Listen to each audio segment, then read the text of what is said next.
जय श्री कृष्ण मित्र। आज हम बात करने वाले हैं कि गुडवी कंपनी का जो इन्वर्टर है उसमें हाई वोल्टेज का सेटिंग कैसे करते हैं। तो गुडवी कंपनी में एक ही बटन आता है, उसको हम सिंगल प्रेस करते जाएंगे तो डिस्प्ले में आप देख रहे हो कि टुडे टोटल वोल्टेज ऐसा चेंज हो रहा है और उसके बाद हमें एक बड़ा सा सीरियल नंबर दिखाई देगा।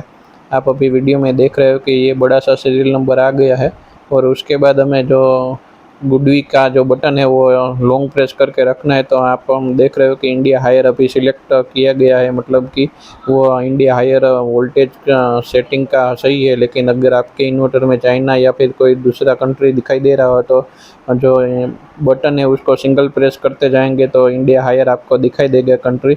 उसमें हमें थोड़ी देर रखने के बाद आप देख रहे हो कि नॉर्मल डिस्प्ले से आ जाएगी, मतलब कि आपका जो इन्वर्टर का सेटिंग है वो हो गया है। अगर आपके कोई फ्रेंड्स में भी ऐसा गुडवी कंपनी का इन्वर्टर लगाया है तो आप देख लीजिएगा उसमें इन्वर्टर का ये सेटिंग है कि नहीं।